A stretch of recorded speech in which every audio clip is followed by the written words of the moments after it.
नमस्कार साथियों। हम आपके बीच में आए एक अच्छा सा शानदार टॉपिक लेकर के जो आपको भी बहुत मज़ा आवे और हमें भी बताने में बहुत मज़ा आवे। जानते हैं दोस्तों, एच आई वी एड्स इस तरीका आज समाज में फैल रहा है।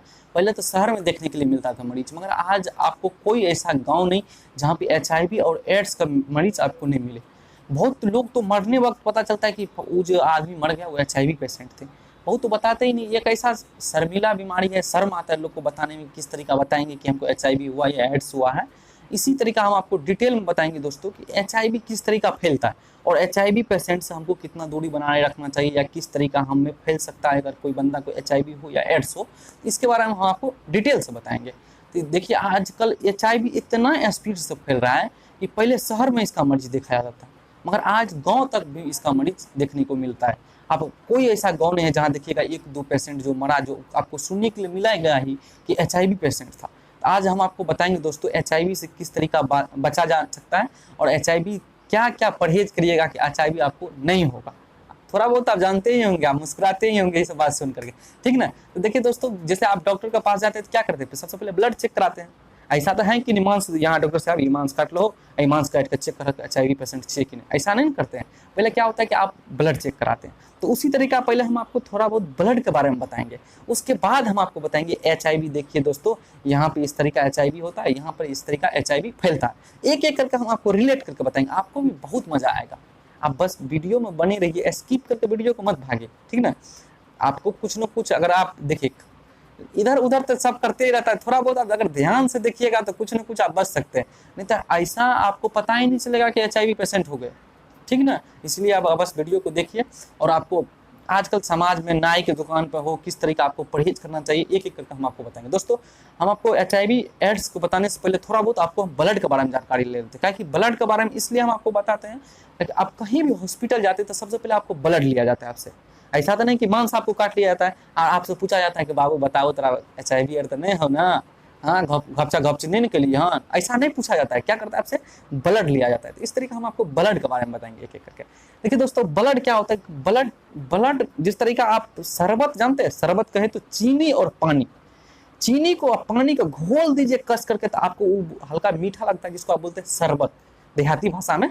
दोनों पीते हैं मस्त में। उसमें क्या रहता है कि एक तो सॉलिड है, चीनी सॉलिड है, ठोस है, और पानी क्या है? लिक्विड है। उसी तरीका हमारे शरीर में जो ब्लड है दोस्तों, आपको तो दिखेगा नहीं कि वो लिक्विड है। जैसे चीनी पानी के घोल दीजिए तो आपको थोड़े दिखता है कि उसमें चीनी है, खाली पीने में स्वाद आता है कि वो मीठा लग रहा है, ऐसा लगता है।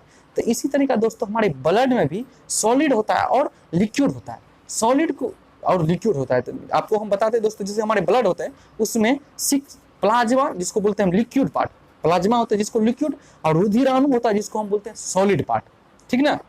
आप थोड़ा बहुत आप इंटरेस्ट लीजिए, आपको एच आई वी एड्स पर हम जाएंगे, आप ध्यान थोड़ा दीजिए तो हम वहीं पे जाएंगे फोकस करके।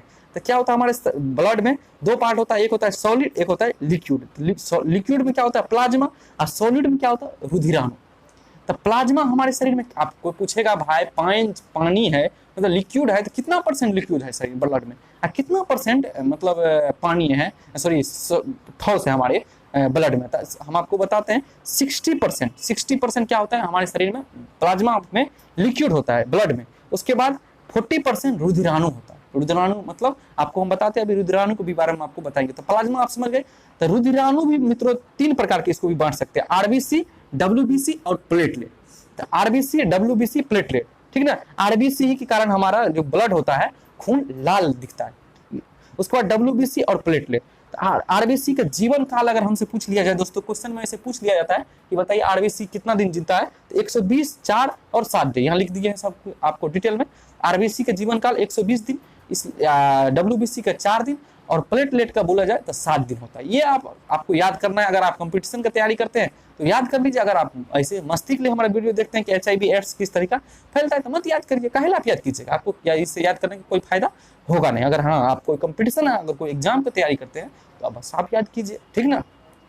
चलिए दोस्तों, ये तो आप समझ गए। उसके बारे में हम आपको एक एक करके बताते हैं दोस्तों।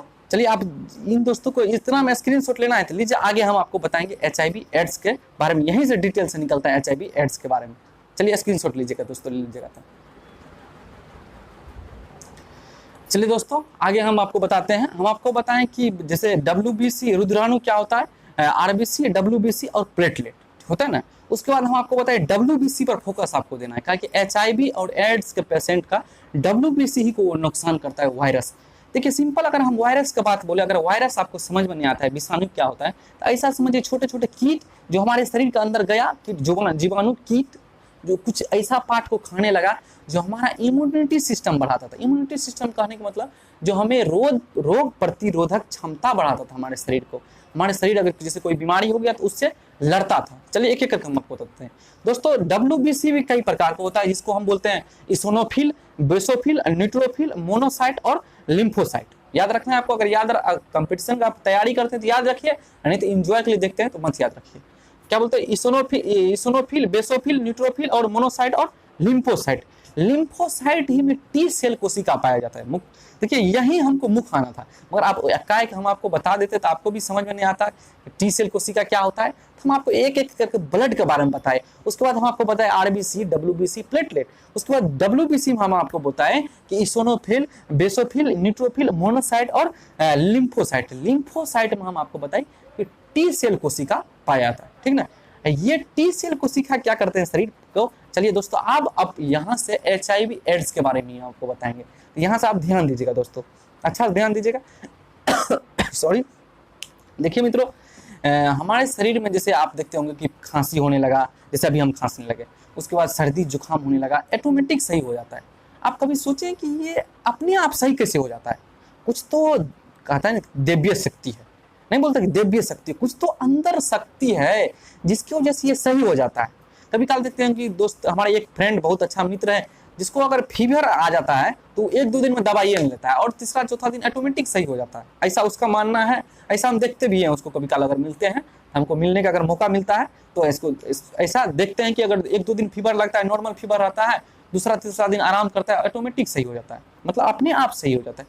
तो ये ऐसे होता कैसे, अपने आप सही होना, जैसे सर्दी जुकाम हो जाना, हमारे शरीर ऑटोमेटिक अपने आप सही हो जाता है, तो ये कैसे होता है। देखिए दोस्तों, हमारे शरीर में एंटीबॉडी बनते रहते हैं, जैसे कोई बीमारी हो उससे लड़ने की क्षमता अंदर बनती रहता है।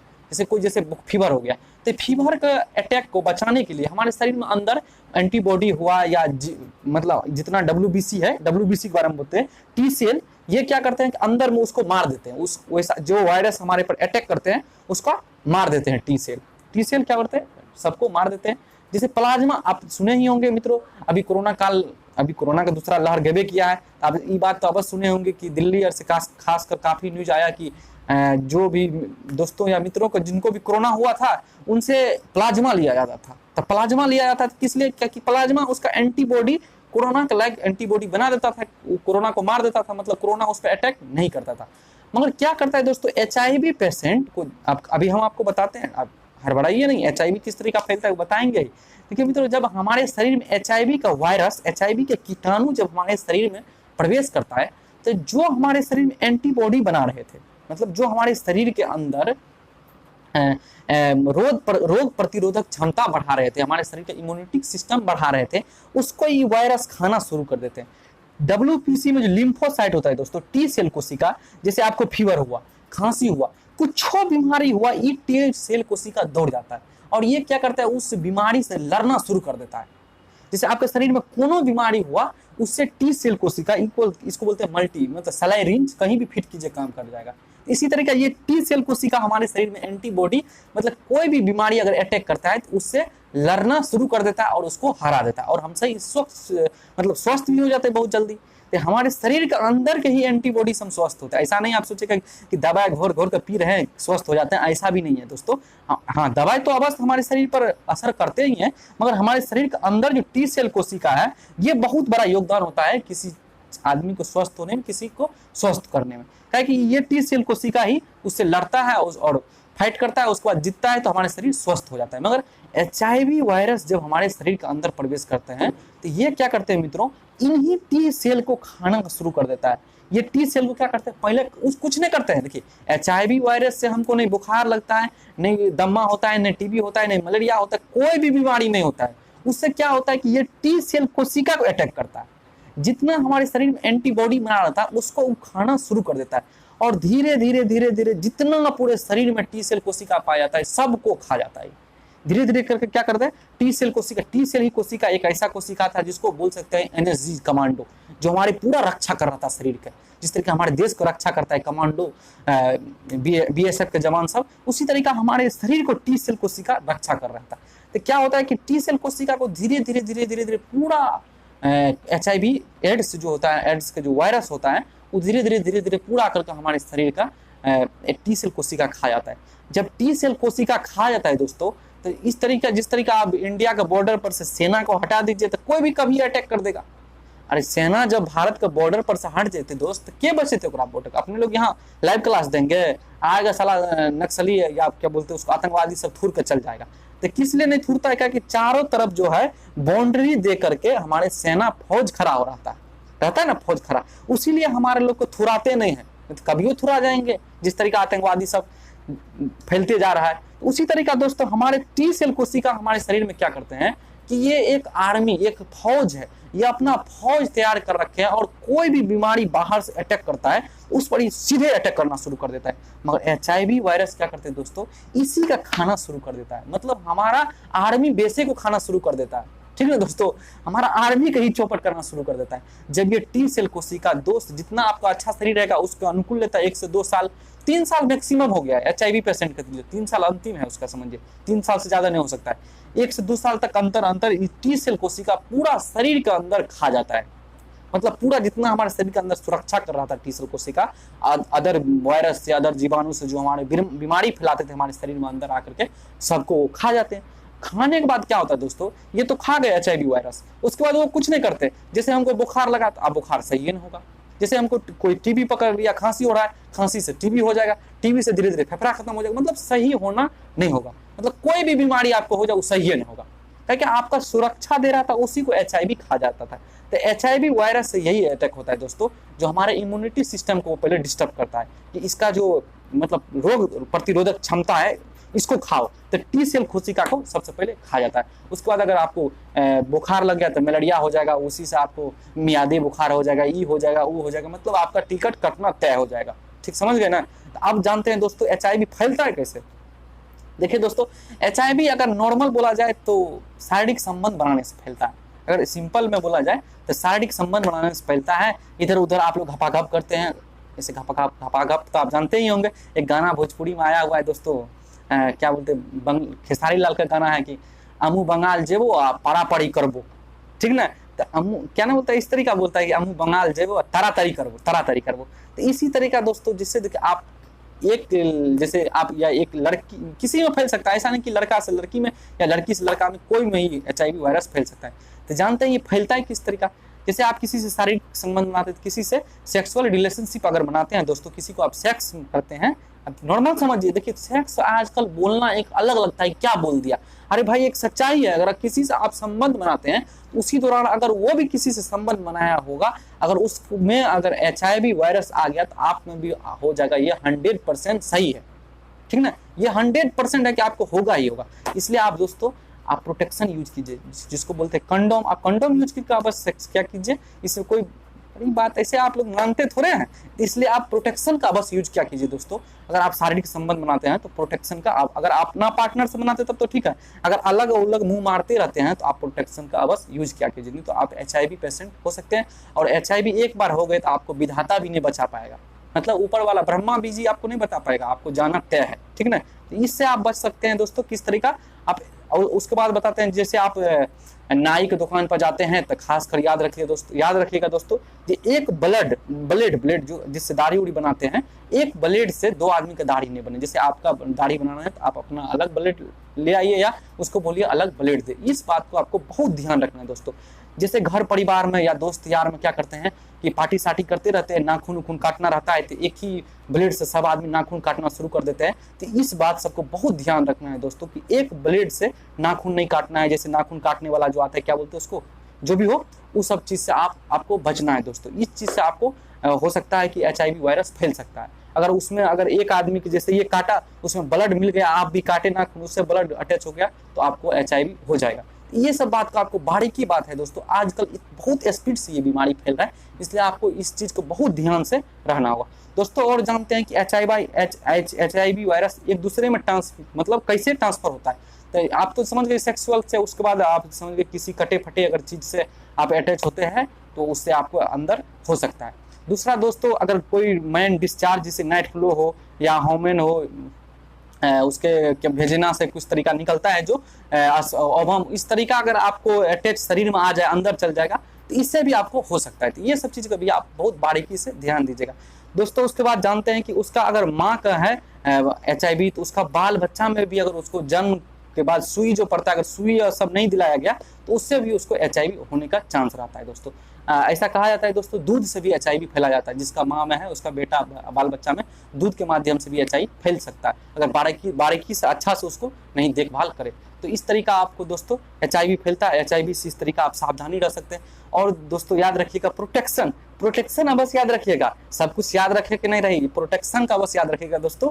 आप अगर इधर उधर मुंह मारते रहते हैं तो प्रोटेक्शन का बस यूज कीजिए, जिससे आप बच सकते हैं, और दूसरा कोई उपाय नहीं है बचने का।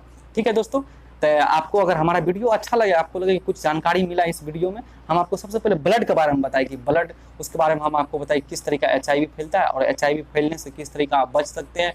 जैसे देखिए दोस्तों, HIV पेशेंट से आप हाथ आप मिलाते हैं तो हाथ उठ मिलाने से आपको देखिए दो ही चीज से हो सकता है, या तो आप ब्लड कॉन्टैक्ट होइएगा, अगर ब्लड आपका उसका बड़ी किसी तरीका जिस तरीका भी हो, अगर उसका ब्लड आपका ब्लड में मिल गया, मतलब मैचिंग, मतलब एक हो गया, जैसे कहने मतलब उसका ब्लड आपका ब्लड अगर मिल गया तो आपको HIV हो जाएगा। ठीक ना। अगर आप नॉर्मल हाथ उठ मिलाते हैं आप, हाँ एक बात और भूल ही गए थे बताने, किस, आजकल तो बड़ी फैशन में चलता है किस कुछ, तो याद रखिएगा दोस्तों, ऐसा बोला जाता है कि किस करने से HIV नहीं होता है, मगर एक बात आप याद रखिएगा, कहीं मुंह में छाला पड़ा हो, जैसे मुंह में देखते हैं कभी कि आदमी के दांत से ब्लड निकलते रहता है, बिना मतलब एक घुसा दीजिए नहीं हो दीजिए तो वो किसी को दांत से ब्लड निकलते रहता है। उसी दौरान अगर आप किस करते हैं, ठीक है ना, उसी दौरान आप अगर किस उस कीजिएगा, कहीं मुंह में छाला पड़ जाए, आपको मुंह में भी छाला होगा, तो ब्लड जो, मतलब समझ गए ना क्या कहना चाह रहे हैं हम, अगर ब्लड टच कर जाएगा आपका शरीर में, उसका ब्लड, क्योंकि मुंह में कभी कभी छाला पड़ते रहता है, तो उसी दौरान आपको भी HIV हो सकता है। तो किस उस पर भी ध्यान दीजिएगा भैया, नहीं तो बोरा में जेने से कोई नहीं बचा सकता है। चलिए दोस्तों, आपको अगर हमारा वीडियो अच्छा लगता है तो आप शेयर कीजिए, कमेंट कीजिए, उसके बाद चैनल को सब्सक्राइब तो अवश्य किया कीजिए। जय हिंद, जय महाकाल, हर हर महादेव, शिव शंभू। आज इतना ही रहने देते हैं।